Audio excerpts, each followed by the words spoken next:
thank you to the sports god for the Brennan Sorsby news. And, we talked about this yesterday where I had said I think I had said like a 5% chance that Brennan Sorsby wasn't going to be the Texas Tech quarterback, and that I think the things that could change it were if Brennan Sorsby felt the ground moving beneath his feet when it came to Texas Tech and whether or not there was a bigger chance at him not having eligibility in 2026 than he maybe believed initially after the injunction. And then the second thing would be if he has some sort of a first-round guarantee or a second-round guarantee from an NFL team. I think the fact that Brennan Sorsby announced he's going to the NFL means both of those things did, in fact, happen. I don't know about both of those things happening because the injunction still made it so Sorsby would be able to play. It's whether or not Texas Tech was going to be able to actually rule down with their own punishments. And then conversely, whether or not he was trying to live in a world where Texas Tech was telling him, hey, so if you play this year and then we go through this whole entire process and the Big 12 gets to do whatever punishments they want, they can strip us of every win we have. They can strip us of not even playing in the Big 12 tournament. And at that point, I feel like Sorsby just laid down his sword. The injunction allows him to play. Like, that part doesn't change. The whole argument in the fight over yesterday was the idea that that part doesn't change. It's what the Big 12 is allowed to do. I am surprised. Because I didn't see this coming. I'm surprised that the Big 12 and what their version of laying the hammer down was going to be, that was enough to intimidate him or at least get him to say, okay, this isn't worth it. I also think people are maybe we're downplaying the allure of the NFL. Because I'm going to imagine that Brennan Sorsby's camp has not just been pursuing one road, which is at all costs get Brennan Sorsby to play for Texas Tech. I imagine his camp has also been poking around from the NFL to see if there would be a suspension and what that might look like, to talk with individual NFL teams and see who's truly interested in him. Like, I think the benefit that Brennan had is that the story broke around the NFL draft right around that time, and he had 2 months to gather a lot of information and survey the landscape. And, I think I proved it with the Dante Moore stuff, that more is always better when it comes to experience in the NFL. But if you got to a point where you weren't really sure, if the 2026 stuff in college was still too cloudy or murky, or you thought there might be fallout after you leave, whatever it was, I think going to the NFL, if some NFL team says, hey, we got a first-round grade on you and that's where we're going to take you, right? I think it's a very prudent decision, and now it just becomes, can he land at the right spot? And again, what does Roger Goodell have to say about the fact? Well, and that second part's the most important, right? And we'll find out, obviously, what Roger Goodell has to say on this, but did he get an assurance from a team that I'm going to take you first, second round? I'm not just going to let you slide and then end up basically undrafted. And he's got to have the knowledge and the understanding that he's going to be taken by a squad, and the money, whether that's first or second round, and that matters because the money in a big way rather than third or fourth. But Nick, I'm surprised that we got here. I really am. Yeah, I think that's fair to say. Like, I just wonder if the headache was just too much for him. Is that all that really ends up being? I'm saying this. Don't discount the idea that he just liked what he heard from the NFL and got sick of the BS in college football. That's what I'm saying. Like, the headache just got to be too big. Like, it's like, all right, you're going to bring this into the equation. Now I have to go play for a team that I don't even know what the sanctions are going to be against us. And meanwhile, the whole Big 12 is fighting. It felt like college football is not aligned on anything. It's one of the disastrous parts of college football. They love fighting about all this stuff, and they were aligned to basically try to make Sorsby's life hell. Now, I do think it's interesting that, carry the two, about 5 years after the biggest and worst trade in Cleveland Browns history with Deshaun Watson, I think it's very interesting the people that I know were very publicly on the record at saying, you do this and you don't think twice because the juice is worth the squeeze, about a guy at the time with 20-plus sexual assault lawsuits and allegations against him, who now they really have drawn the battle lines at gambling here. And again, I want to make it clear, what Brennan Sorsby did cannot happen again. He will be Art Schleister. He will be banned from football forever if he does one of the many things that he did at Indiana and at Cincinnati. So, from a just logical standpoint, the risk is immense. And I don't know for a fact that this kid has the common sense or the wherewithal or the support around him to not repeat what he did in college. That said, I think it's real rich that there are a lot of people being like, hey, it's the NFL. I don't need my quarterback to be a saint when it comes to sexual assault or violence against women. And then today, we're pounding the table saying he bet on his own team. That's an unforgivable crime.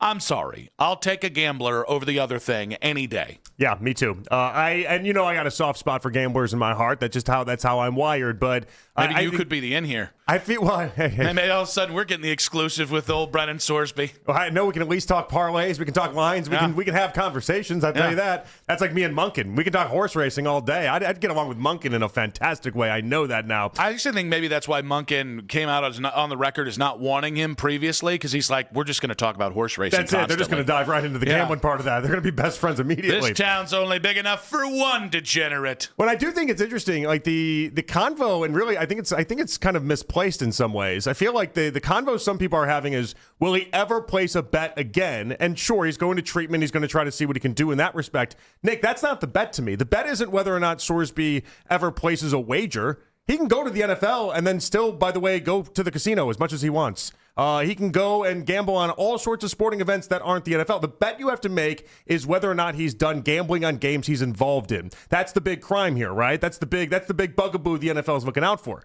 Well, we already have evidence that he has stopped that. He bet on himself or bet on his team when he was a backup quarterback in Indiana. He did not bet on a single game that he was involved in Cincinnati.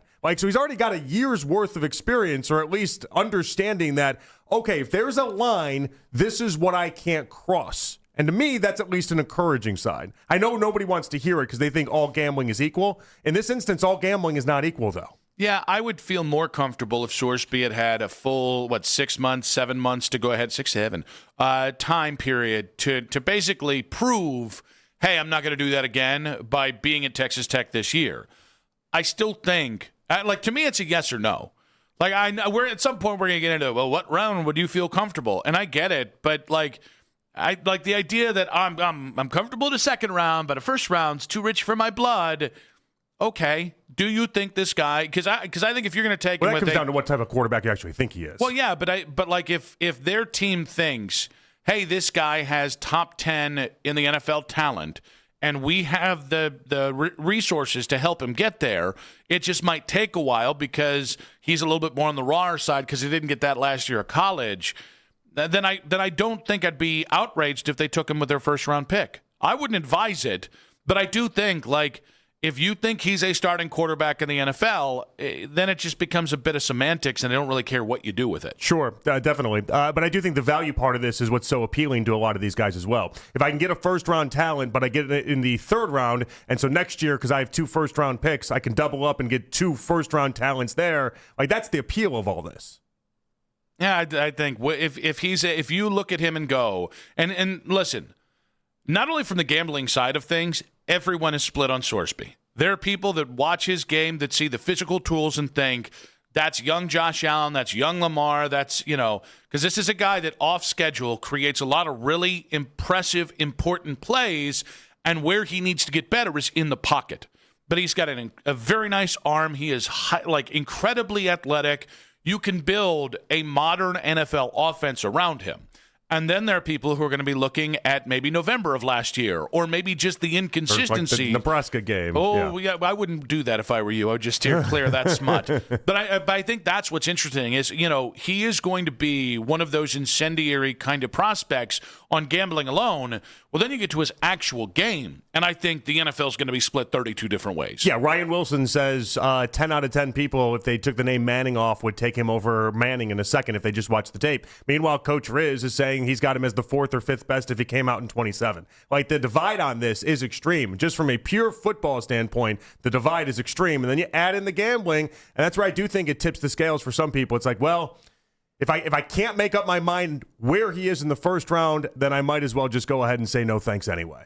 I think I've seen a lot of people react to Todd Monken's words 15 days ago, and it might be as simple as that's what Todd thinks, and maybe this is a conversation, and Todd says, over my dead body, and maybe Mary Kay's right, that there's just no chance, or that it's unlikely that the Browns bid on Brennan Sorsby if he does make it to the NFL supplemental draft.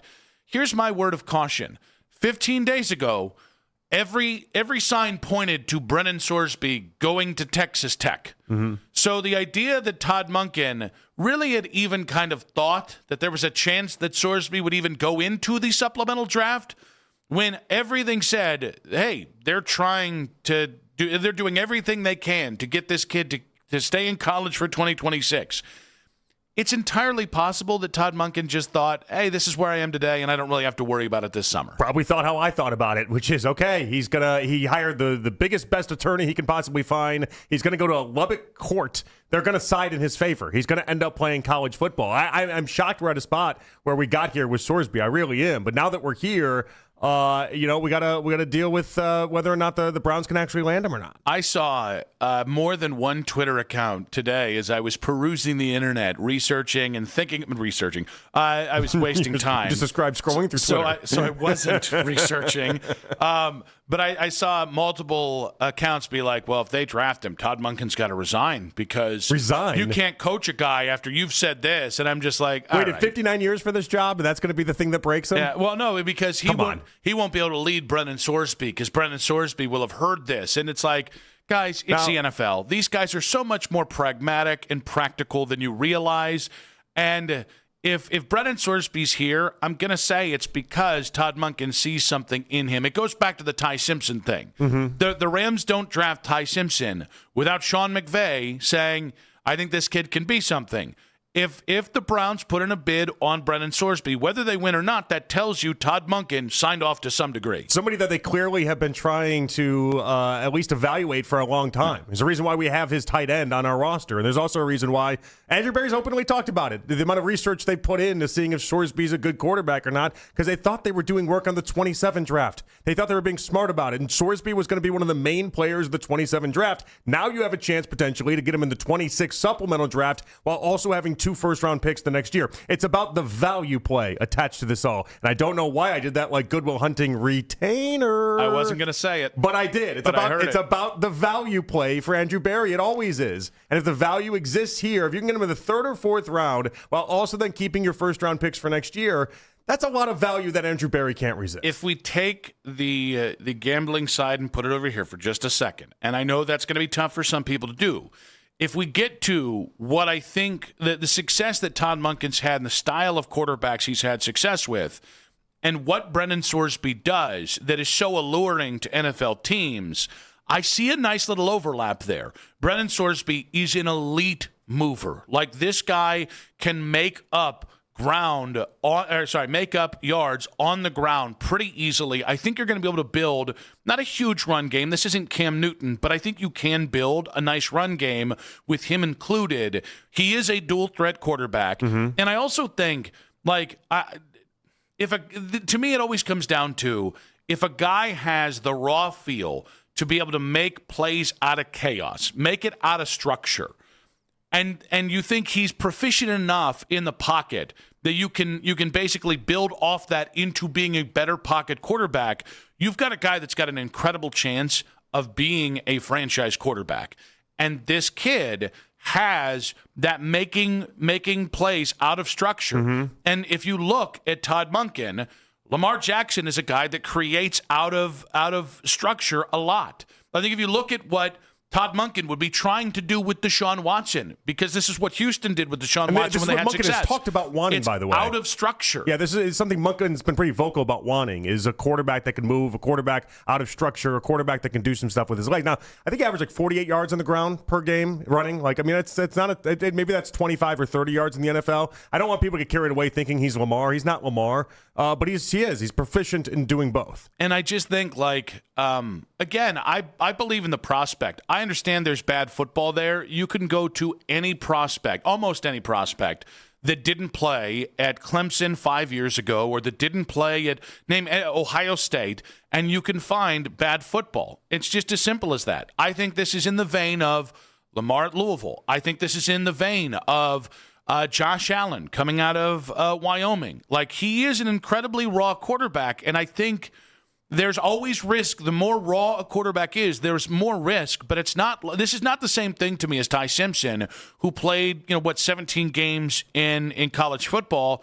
This guy had 4 years in college football, and he started 2.5 of the last season. That's enough football to say, hey, we can make our judgments if this guy is again, if he's got enough, if he's not raw enough, or if he's got enough to go ahead and work off of and use that talent and slingshot into being something real. Yeah, I mean, the bet you got to have here is, do we want to see what he can do if you, because what you're doing is, I agree with Albert's point, and he'll tell us at 520, you're basically redshirting him this year. So if you're going to redshirt him this year, or let's say he gets like 6 or 7 games in the back end of it, are you comfortable with taking him if you were to put him up against the 27 class? Yeah. I think you have to have an honest conversation about what that is. Because here's the thing. On one hand, you are going to, unless the kid can't be in the building, like if he gets suspended for all of 2026 and he just can't be in the building and can't do the work, this becomes a real conversation because even if you redshirt him, not because the NFL said so, but even if you redshirt him for this year, by the end of the year, you're going to have an understanding of where some of his aptitude is, and you're going to be able to have seen him in certain scenarios that you're in practice, that you're going to have a touchstone of where he is. You might not be able to tell if he's going to be a for sure thing. You might not be able to tell if he's going to be a for sure not a thing, but you'll have some gauging on that going into 2027. That's why, will they suspend him? And if they do, how much of a suspension will he get? Is such a critical question. Oh, it's massive. And I'm trying to think about like different parallels or different circumstances. And I mean, it's not one of a kind. I kept thinking about Kayshon Boutte, and I kept thinking about his situation. I mean, he legitimately gambled on his own team, allegedly, while playing for LSU. He gambled on 6 different LSU games, but he made... Coincidentally, he's been Boutte since coming into the NFL. I like him. I think he's pretty good. That was low-hanging fruit of a joke. That man played in the Super Bowl last year. Are you new here? That man played in the Super Bowl last year. Jokes? Come on. No, we're different. We're a different show than that. We don't do those anymore. Oh, no, that's a different thing we don't do. Oh, shoot. Yeah. So anyway, so Boutte, sex stuff. He gambled $550,000 at one point. He had made... How many different bets do I have here? 17 NCAA football wagers, games involving LSU, all sorts of investigators involved. Anyway, so he gambled on his own team is the point. And the end result by the NFL was, the state of Louisiana just dropped all these charges because they got him on online conspiracy charges and everything, using a fake alias and that type of stuff. Oh, they dropped it? I guess we don't have to punish you in any sort of way. It's different, obviously, for Sorsby because he's a quarterback. But, like, if you're going to use the Boutte precedent attached to gambling on your own college in games you played in, well, nothing happened to him. It should be noted, I always use the Boutte precedent. That's people say Nick Wilson, the Boutte precedent. It couldn't have been like Kayshawn Smith that had this happen. You know what I mean? It couldn't. It couldn't have been. Kayshawn Johnson. I was going to say Sorsby. Sorsby's another one that's a little tough. It just couldn't. It had to be Boutte. It always has to be Boutte. Always about Boutte. People say Boutte is undefeated. I would tend to agree with them, but I mean, I'll just go back to this. I don't expect the NFL to suspend him for a full season. I would be really surprised. I think if there's a suspension, I would expect it more in a short term, maybe for a quarter of the season. And again, I wouldn't be surprised if this is something that was negotiated over the last little bit and into the next week or so, where I would be really surprised if Sorsby's camp had him just going through this process blind. And even then... Are we going to do another off-season of Sue L. Robinson discussions? Oh, please no. Is that what this is going to turn into? We do love Sue L. Robinson, but no more. Can I be honest, though? What's that? Ratings were massive during that stretch with Deshaun. Ratings, if we're in the ratings business, which we are, ratings were massive during that stretch. I'm okay. Remember Jason having like that, like bringing on all the different attorneys involved in like successive days and everything, and spending the 6 o'clock hour. It's like, all right, here's Deshaun's attorney. Now and it was just like this roller coaster. We all basically turned into our own versions of attorneys and judges, which is not something we should be doing because we're just sports talk hosts. Yeah, I never want to talk. No offense to the attorneys out there. I don't want to talk about sports precedents with attorneys. Tony Busby, that weirdo, just going off. He's disappeared. I don't know what's happened to that young man. Yeah. He had a heater from the Deshaun thing. There were a couple other national cases he was involved in. Haven't heard from him since. But again, if this is a redshirt year of the Browns choosing, I'm really okay with that because I think you can tell enough information by the end of that season to inform your decision making in 2027. If the NFL, even for half a season, suspends Brennan Sorsby, I think that's when the conversation really gets just really muddy to a point that I don't know I have an answer on today. I mean, if Deshaun got 11 games, I don't think that's crazy to think that somewhere in the 8 to 10 range isn't wild, and then maybe you do an appeals process. Maybe it turns out to be 6 to 8 somewhere in that stretch. I think you want the Sue L. Robinson treatment. I'm hearing a I guy just think that's we're going to hungry get for it. it. I think whoever signs up for Sorsby is going to get the Sue L. Robinson treatment. I think the hard part for me in this is that I don't think Browns fans that have a 9 to 5 and are going about their day, I think they think to themselves, oh, you mean we could have this quarterback and we don't have to go through Deshaun or Shador? He just jumps and bypasses the line and he gets to start right away week 1? That's not going to be the case, guys.